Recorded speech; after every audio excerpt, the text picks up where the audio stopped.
Olá, começa agora mais uma edição do Jornal da Arquidiocese e nesta semana você vai conferir. Igrejas do Rio Grande do Norte reabrem no mês de agosto. Padre da Arquidiocese de Natal lança livro. E hoje no quadro Aprendendo com a Igreja vamos conferir uma dúvida sobre Inquisição. O arcebispo metropolitano de Natal, Dom Jaime Vieira Rocha, além do bispo da Diocese de Mossoró, Dom Mariano Manzana, e o bispo da Diocese de Caicó, Dom Antônio Carlos Cruz, publicaram um decreto na última segunda-feira sobre a reabertura dos templos da Igreja Católica aqui no Rio Grande do Norte.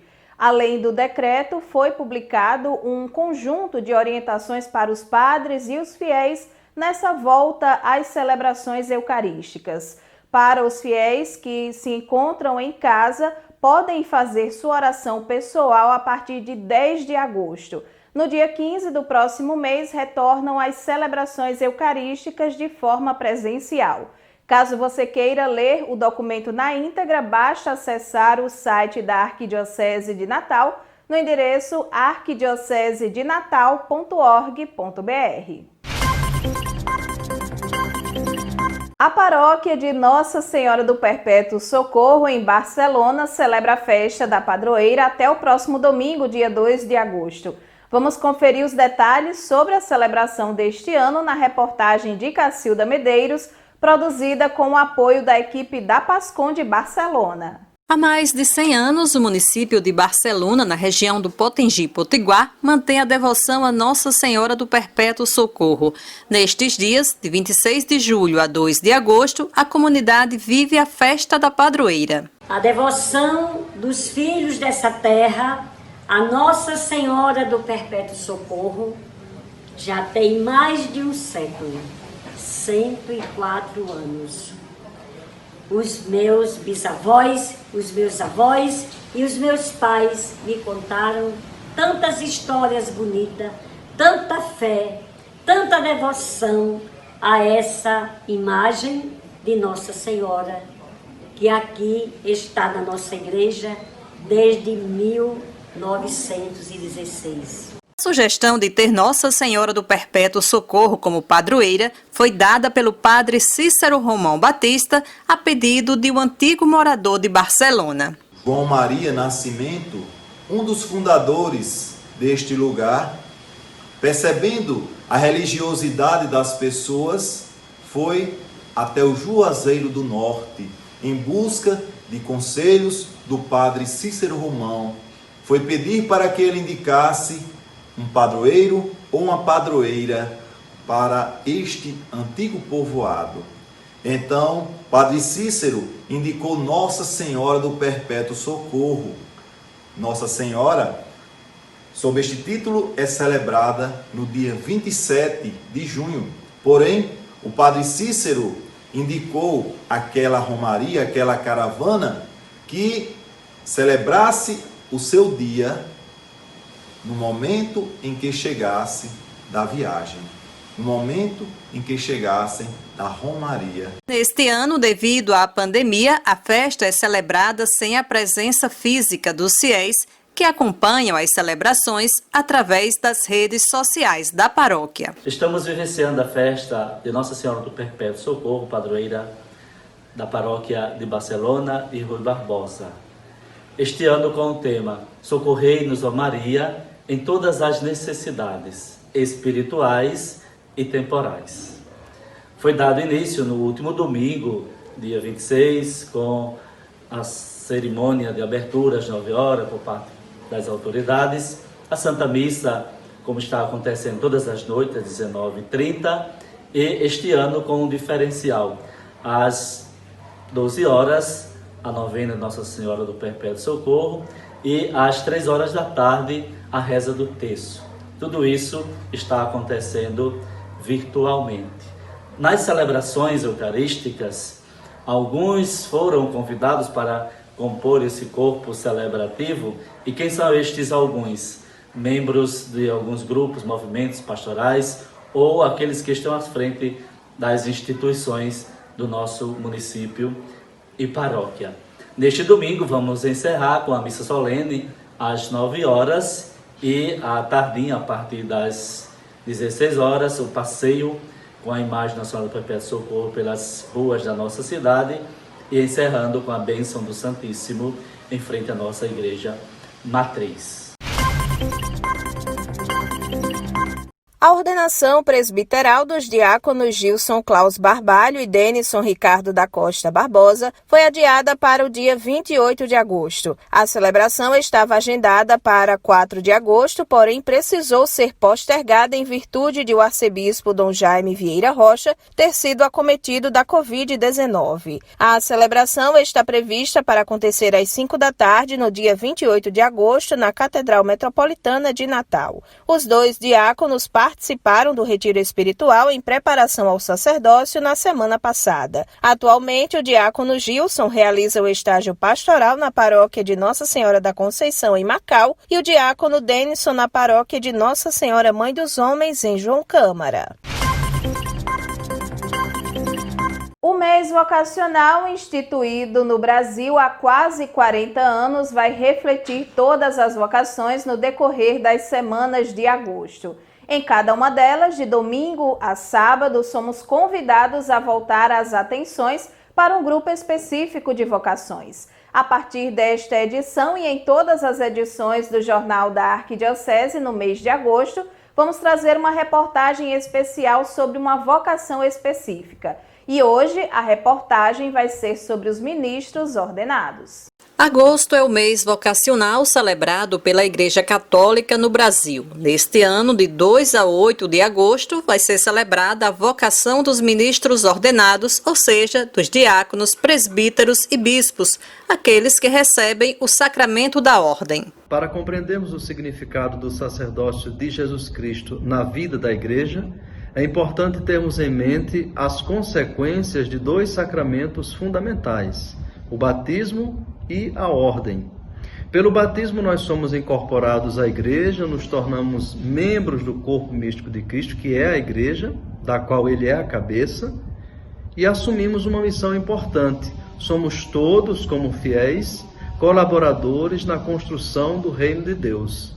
Assim, a seu modo, participamos do que a Igreja denomina sacerdócio comum dos fiéis. Essa linguagem teológica é assumida pelo Concílio Vaticano II e também pelo Código de Direito Canônico. Segundo, temos o sacramento da ordem. A partir daí, aquele que é consagrado a Deus no dia da ordenação sacerdotal assume sobre si a responsabilidade de participar no sacerdócio ministerial de Jesus Cristo, cuja missão é carregar sobre si as angústias e as alegrias do povo de Deus, ensinando, santificando e pastoreando este povo do qual ele também faz parte. Na Igreja Católica, os diáconos também são ministros ordenados. Atualmente, na Arquidiocese de Natal, temos 2 diáconos transitórios que serão ordenados sacerdotes dia 28 de agosto e 102 diáconos permanentes. O diácono, antes de tudo, ele tem que ser um lavador de pés, um servidor. Inclusive, a vocação diaconal, ela surgiu justamente da necessidade de atender os órfãos e as viúvas. Nós podemos ver já no livro dos Atos dos Apóstolos, quando cristãos de origem grega reclamavam dos cristãos de origem judaica, porque as suas viúvas e seus órfãos não estavam tendo a devida atenção. Então daí os apóstolos escolheram 7 homens, entre eles estava Santo Estevão, que inclusive é o nosso primeiro mártir. A vocação diaconal, ela está montada sobre um tripé, né? Que é o tripé da palavra, da liturgia e da caridade. O diácono, ele é o homem da proclamação do evangelho, da pregação da palavra e também da liturgia. O diácono, ele está ligado diretamente, como já vimos, nessa questão da caridade. Então ele também pessoalmente tem que ter essa vocação, tem que estar atento às necessidades das pessoas, né, dos outros, e também está envolvido na sua comunidade eclesial, em sua paróquia, também nos movimentos, né, nas ações sociais para atender os mais necessitados. O diácono, ele também é o homem da dupla sacramentalidade. Existem, obviamente, também os diáconos, que são solteiros, celibatários, né, os diáconos permanentes, mas a maioria dos diáconos são homens casados, né, homens que têm essa dupla sacramentalidade, tem o sacramento do matrimônio, mas também há o sacramento da ordem, né, o sacramento da ordem no seu terceiro grau, sendo o primeiro grau o episcopado, o segundo grau o presbiterato e o terceiro grau o diaconato. Então, portanto, um homem também da família, um homem, né, que tem que estar atento à sua igreja doméstica. O padre José Freitas Campos, pároco da paróquia de São Sebastião, no bairro do Alecrim, aqui em Natal, lançou o livro Ministério da Presidência, a arte de presidir a Eucaristia. A obra foi publicada pela editora Paulus. A formação litúrgica contínua, permanente, é um desafio básico, fundamental para todos nós. Pensando nisto, a Paulus acaba de publicar de minha autoria o Ministério da Presidência, a arte de presidir a Eucaristia. Este texto, que escrevi a partir da minha experiência de 46 anos de ministério presidencial, quero colocar, compartilhar com todos vocês, colocar nas mãos de vocês. Por ora, este livro só se encontra na secretaria paroquial da nossa paróquia de São Sebastião, mas em breve estará nas livrarias Paulus e Paulinas. Que o estudo, a reflexão, a leitura deste texto nos ajude a presidir com amor, com carinho, com muita unção, as celebrações dominicais com o povo de Deus. Muito obrigado e que Deus nos abençoe. O SEGME da paróquia de São Pedro Apóstolo, no Alecrim, realizou a entrega de kits com máscaras, álcool em gel e também itens de higiene pessoal para moradores das comunidades de São José na Guarita e São Francisco de Assis no Paço da Pátria. Vamos conferir os detalhes sobre esta ação na reportagem de Ana Caroline e equipe da PASCOM de São Pedro. Se enganou quem pensou que o distanciamento social ia impedir a realização da tradicional festa de São Julião da paróquia São Pedro esse ano. A equipe dirigente do SEGME, organizadora do evento, deu um jeitinho de manter a tradição e fez a festa de forma virtual, através de uma live realizada pelo YouTube da paróquia no dia 5 deste mês.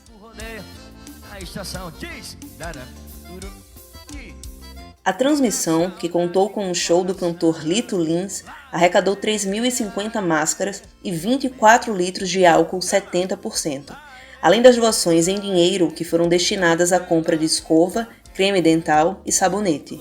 Com todos os itens arrecadados, foi possível montar 324 kits que foram doados na comunidade paroquiana carente nos bairros do Alecrim e das Quintas. Também foram distribuídos 600 lanches com cachorro-quente, refrigerante e água mineral. A ação, que aconteceu dia 26 de julho, iniciou com a bênção do Santíssimo para todos os participantes envolvidos, bem como para as doações, celebrada pelo Padre Mota. O reino dos céus também é como um comprador que procura pérolas preciosas. Em seguida, todos os participantes se encaminharam para o CEMEI São Francisco de Assis, na comunidade Paço da Pátria, e depois para a Capela São José, na comunidade da Guarita, onde foram realizadas as doações. Por fim, os participantes saíram em carreata pelas ruas dos bairros do Alecrim e Cidade Alta, distribuindo máscaras, kits de higiene e lanches para os moradores em situação de rua destes bairros.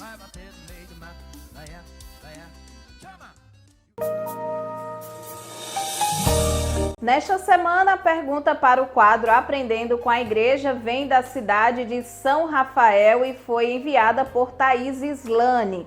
Ela pergunta sobre a Inquisição e quem responde é o historiador José Rodrigues. Olá, eu gostaria de saber o que foi a Inquisição e qual a participação da Igreja Católica nesse grupo. Olá, Thaís. Muito pertinente a sua pergunta, já agradeço desde já. O que foi a Inquisição?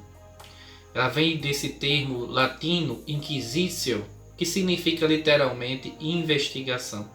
Primeiro é importante lembrar que antes de termos a Inquisição, ainda na Idade Média, já se perseguia e punia pessoas por crimes religiosos contra a fé, ou seja, pessoas que seguiam correntes do cristianismo que não a corrente oficial ensinada pela Igreja.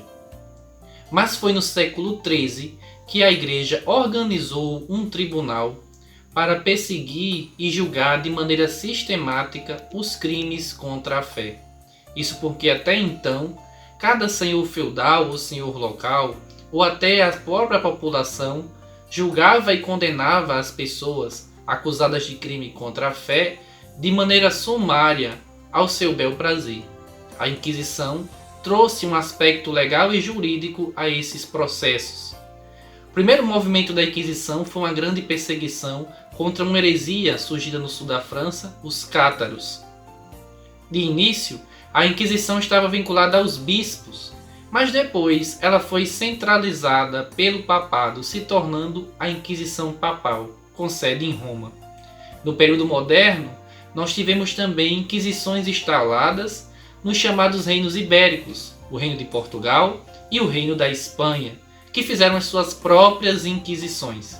No Brasil, nós nunca tivemos um tribunal da Inquisição instalado, mas tivemos sim visitas da Inquisição vinda de Portugal no tempo que o Brasil era colônia de Portugal, e alguns processos, principalmente perseguindo os chamados cristãos novos, judeus convertidos ao cristianismo, mas que mantinham ainda as práticas da religião judaica, o que era considerado um crime contra a fé católica naquele tempo. Alguns dos processos famosos da Inquisição, como o de Galileu Galilei, tiveram por parte da Igreja Católica uma retratação oficial. Então estamos falando aí de um período histórico que tem que ser entendido dentro do seu contexto. De maneira geral, isso que foi a Inquisição. Você também pode participar do quadro Aprendendo com a Igreja. Basta enviar um vídeo para o setor de comunicação da Arquidiocese no nosso WhatsApp, que está aparecendo aqui na nossa tela, o 996757772. A Paróquia da Sagrada Família, nas Rocas, em Natal, celebra a festa dos padroeiros Jesus, Maria e José no período de 30 de julho a 9 de agosto. Os festejos acontecem na Igreja Matriz sem a presença física dos fiéis devido à pandemia do novo coronavírus. Os fiéis vão poder acompanhar as celebrações através das redes sociais da paróquia. No período festivo, diariamente às 7 da noite, acontece celebração de novena. Neste ano, a festa tem como tema Eu e minha casa serviremos ao Senhor. A comunidade do Guarapes, na zona oeste de Natal, começa a se preparar para celebrar a festa da padroeira Nossa Senhora da Assunção. No período de 1º a 9 de agosto, sempre às 7h30 da noite, acontece peregrinação virtual da imagem da padroeira pelos lares das famílias através do perfil da paróquia no Instagram. A festa vai ser celebrada de 12 a 16 de agosto com o tema Maria da Assunção escuta a nossa voz e pede proteção para cada um de nós.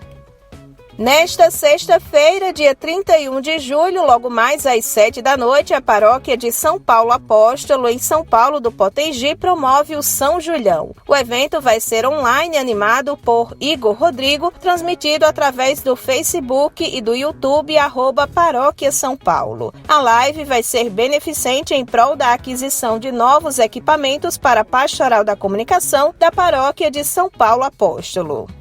A Paróquia da Imaculada Conceição, em Nova Cruz, realiza no próximo domingo, 2 de agosto, a partir das 7 da noite, uma live musical em homenagem ao Dia do Padre e aos Padres Filhos da Terra. A live vai contar com músicas do Padre Zezinho, cantadas pelo Ministério de Música Paroquial. A programação vai ser transmitida pela TV Imaculada Conceição no YouTube e rádios 103 e 107 FM. O Jornal da Arquidiocese desta semana vai chegando ao fim, mas você já sabe, a gente volta a se encontrar na próxima sexta-feira, aqui nas nossas redes sociais a partir da 1 da tarde. Até lá!